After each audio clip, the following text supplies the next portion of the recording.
This is video number 4 in the social interaction in GURPS series. Last time I talked about some of the social traits, but today let's talk about something that affects many social skills, not only influence skills.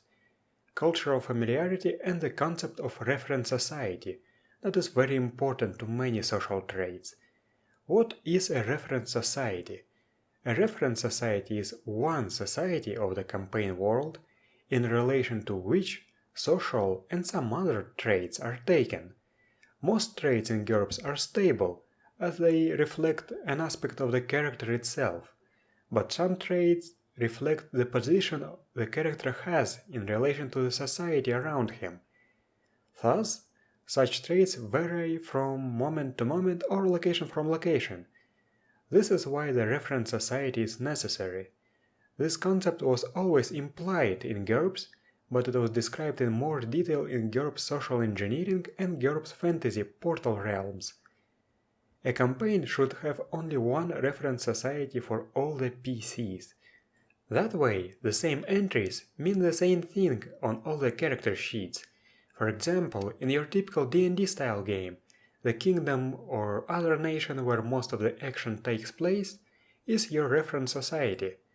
If your character is a barbarian from a tribe that lives on the outskirts, he might have social stigma minority group. If this is a Tier 3 kingdom and the barbarian tribe is Tier 1, then your character will have low Tier 2. However, if other characters from the kingdom visit this tribe during their adventures, they won't suddenly gain high Tier 2. Because all characters were made with the Tier 3 kingdom as a reference society.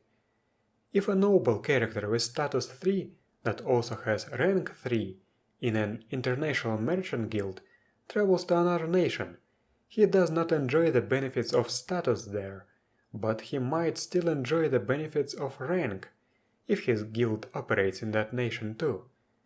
A character who has committed crimes in a nation that is not the reference society of the game will not have the social stigma criminal record disadvantage, but he still might have enemies from his homeland that are looking for him. The same applies even to some physical traits, such as appearance. Appearance can be a racial trait as well as a personal one. If a level of appearance is taken at the standard point cost, its reaction modifiers can apply either to your own race and races that closely resemble it, or to the dominant race of your world and races that closely resemble it. If they apply to both, treat this as a universal enhancement to appearance level. For example, orcs might be unattractive to humans and other human-like races, such as elves, but not to other orcs. When societies do not interact, it is simplest to treat social traits defined in the NonReference Society as zero-point features. For example, if your character is a king that came from an alternate timeline, he won't have to pay for that because it will not affect the game in any way. Sometimes even languages that will never be useful in the game can be treated like that. If the societies interact and you want to incorporate more detail and complexity, such traits can be treated as parallel social traits. These are traits defined in relation to a society that is not the reference society.